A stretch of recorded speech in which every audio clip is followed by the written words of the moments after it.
And Self-Talk. My name is William Neal and I'm your host. As always, I will attempt to demonstrate here tonight some techniques in the form of short sentences, which we call axioms, which when consistently applied will allow you to start diminishing and calming distressing emotions of all types, including panic, anger, anxiety attacks. You can stop them instantly with the consistent application of these techniques. Alright, let's get right into tonight's example. Of course, our example comes from the Recovery International website. The author is Text Driver Down, and the subject is Text Message Causes a Startle. The event was last evening and this morning. A couple we have known for some time invited us over to watch the game today, and we agreed. Then I learned that a couple of days ago that another friend had been in the hospital for a week due to an illness. He mentioned that we had no one to watch the game with, and so I invited him to go along with us. I then called the couple to see if that would be okay, and I did not hear back. Then last evening I got a text message that said I was rude and they did not want another person coming to their house, and how dare I do that?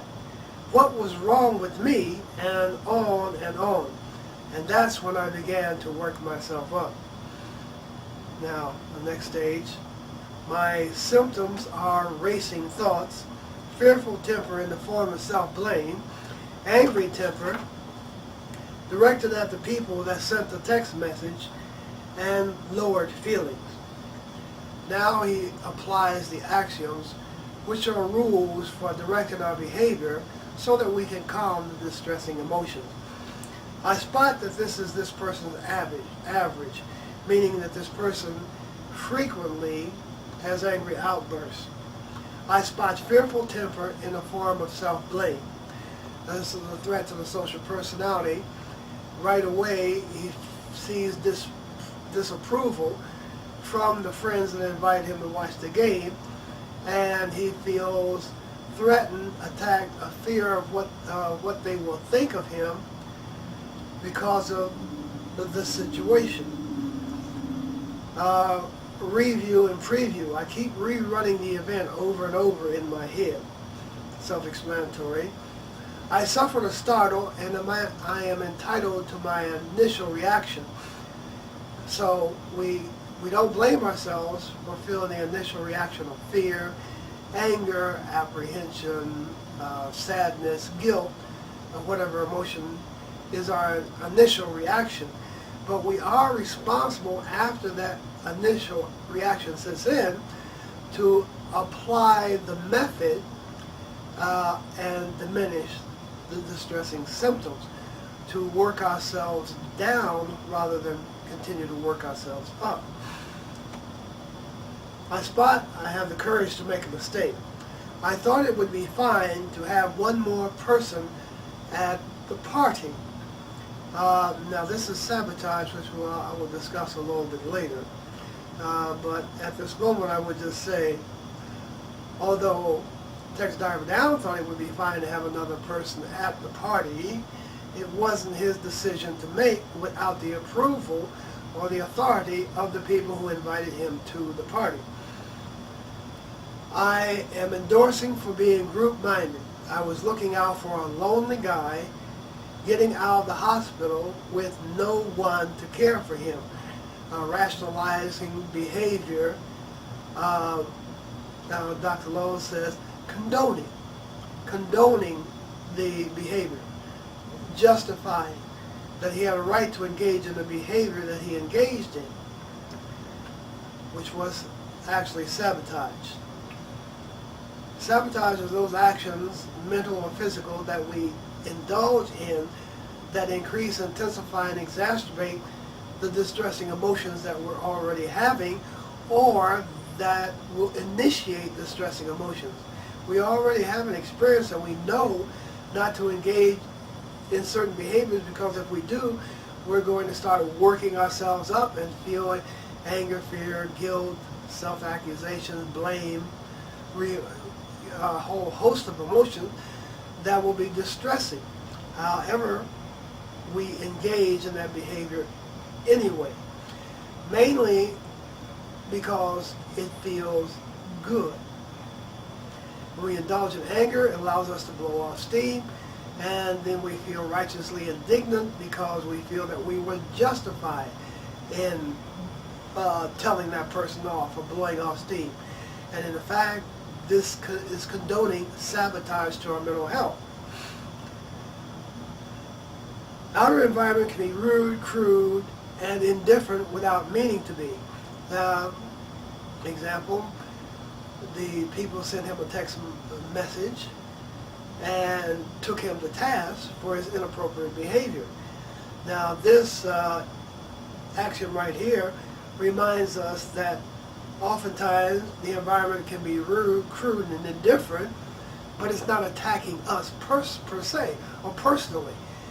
It's just we happen to run into rude or crude or boisterous people through no fault of our own.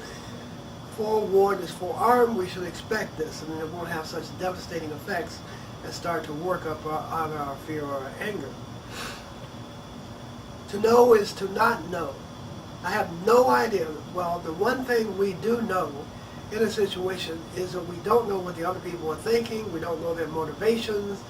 We don't know why they are upset, considering we have not provoked them in some manner. To know is to not know. So the only thing we know in this situation, we don't know, and he says, I have no idea when a couple reacted to this in the way that they did.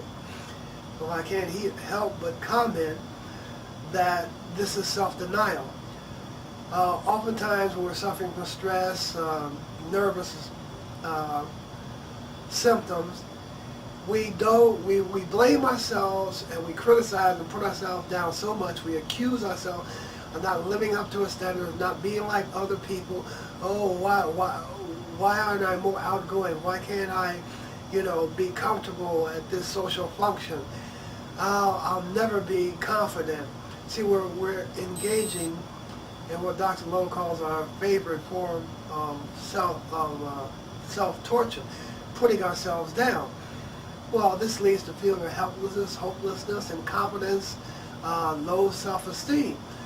All right, we don't like feeling those emotions, so intuitively we will tend to deny anything that will initiate those internal feelings.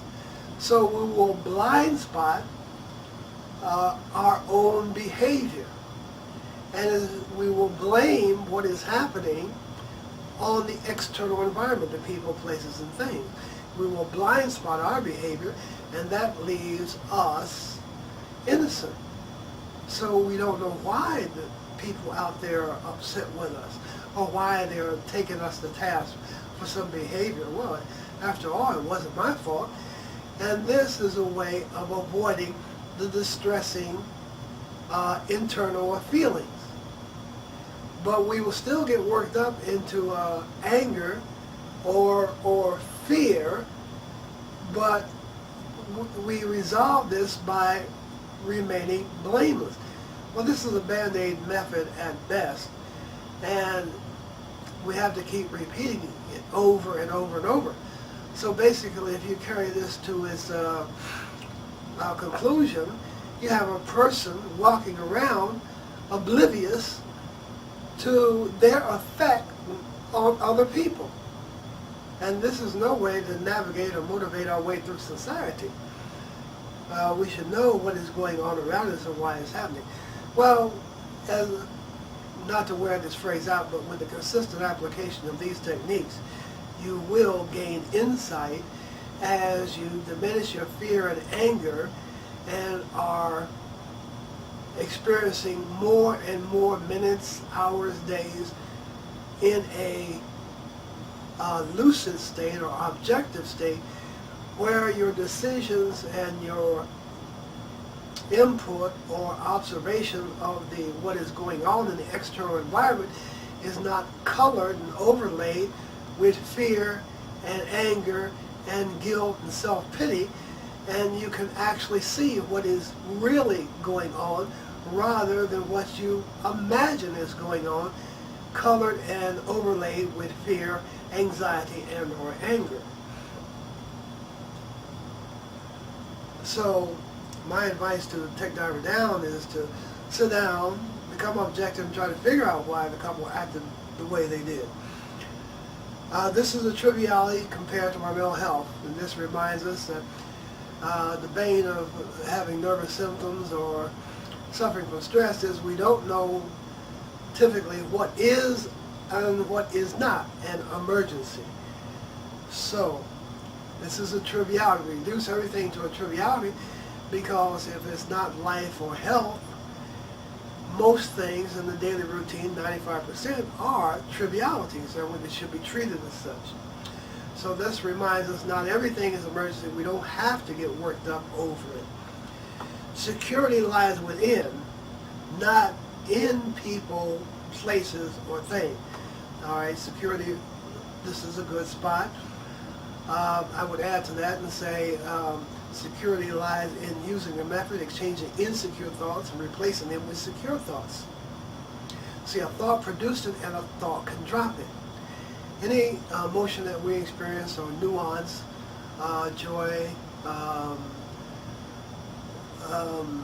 greed, anger, fear, guilt, jealousy, a thought produced it and a thought can drop it. This is why we exchange insecure thoughts and replace them with secure thoughts, because a thought produced it and a thought can drop it. Dr. Lowe says, Dr. Lowe is our founder and he is our authority in matters of mental health. Dr. Lowe says if we stop blaming ourselves, we will whittle down this thing called the passion for self-distrust. See, we've been blaming ourselves and putting ourselves down so continuously over the years that we've developed a mania, a passion for self-distrust. It's become a part of us.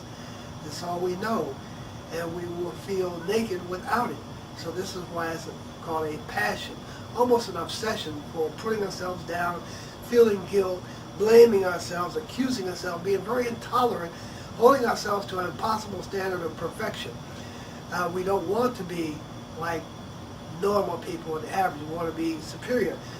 But like the saying goes, we want to be superior, but we fail. We fear we're not even up to average.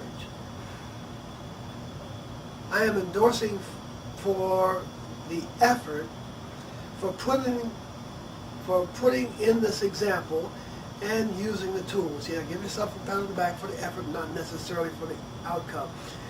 Even in this example, he made an effort to comfort a friend. He should give himself a pat on the back for that. And the situation that evolved after that, I could use the tools to reconcile that in his mind, rather than using band-aid methods, intuitive methods that don't really work. Self-denial. Denial is not just a river in Egypt, as the saying goes. I am not attaching danger. Well, this is good. Give yourself a pat on the back. He's not attaching danger to this. He does need to gain the insights that are provided by this situation. So this is what we call a learning example. And we should learn from our examples. So we need to open our mind and become flexible. And this is why mistakes are a valuable, healthy, and wholesome part of day-to-day life. Because he has made a mistake here, and if he learns from that mistake, he is not apt to repeat it. So the correction of mistakes gives us practical experience. It shows us what not to do in various situations. That's why it's healthy and wholesome. If you're not making mistakes, well, you're not doing anything. Might as well be in a vegetative comatose state. We should not fear mistakes. However, we've been taught to fear mistakes, and this is incorrect. I am a valid person, so are all concerned. I am dropping the judgment against myself the couple, and my friend. And this is very good because temper increases, magnifies, exacerbates, and perpetuates whatever distressing emotion we have. Temper has two divisions, fear or anger. So extreme emotion, either fear and or anger, works us up. It keeps the emotion, the distressing, the troubling emotion, ever present. When I am endorsing, I am not indicting. And we endorse to keep from putting ourselves down, indicting ourselves, blaming ourselves. We want to break that vicious cycle of putting ourselves down, blaming ourselves, accusing ourselves, and feeling guilt. And then putting ourselves down more, feeling more guilt. It's a vicious cycle, never end. Well, we interrupt that cycle and give ourselves an A for effort, or an E for effort rather. We want to endorse our efforts regardless of the outcome, just for putting in the effort. And he says here, it's obvious that he's done it. I'm dropping the judgment against myself, the couple, and my friend. And we're taught to do this in the method. Drop the judgment of right and wrong. So we take that out, and as we become objective, we can see what the realistic facts of the situation are and what is really intended or what really actually happened. Before the final step, we need to acknowledge the improvement that we've made since we've learned the method. Before recovery, I would have worked this up for days, talked to a bunch of people, complained about it over and over again, and so forth. After learning the method, I am able to work it down by using the tools. Now, Gypsy checks in on this example. And Gypsy says, endorse for the nice group of spotties. The only people who don't make mistakes are people who don't do anything. There is really no right or wrong in the trivialities of everyday life. Just different values and beliefs. He didn't build a case against his football watching friends, but rather he let them off the hook. We are all only apprentices in life. We learn as we go along. You are making your mental health a business and not a game. He's not playing against mental health.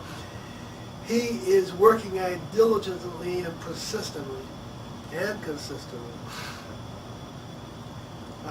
Thursday 49 checks in.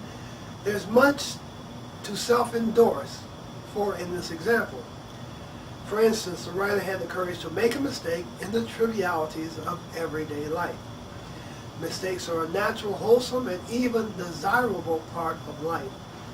Mistakes, if there were even one made, make us smarter. Dr. Lowe. Outer environment can be rude, crude, and indifferent without intending to harm us. And another axiom says that the outer environment is not aiming at us. We need to change that belief. There are unintentional things that happen. People are not always intending to hurt our feelings or annoy us, to embarrass us. Sometimes these things just happen. And once we accept that, then we are no longer looking or expecting or waiting for something to happen so that we can get righteously indignant and work our temper up and experience all these distressing emotions. So that's another way of calming our emotions. We'll feel that initial flare of either guilt, fear, or anger, but we don't have to act the way we feel. Another axiom. We don't have to act the way we feel. And we can function in spite of the way we are feeling. And this reminds us that whatever emotion we're having, we can still act in a calm and cultured manner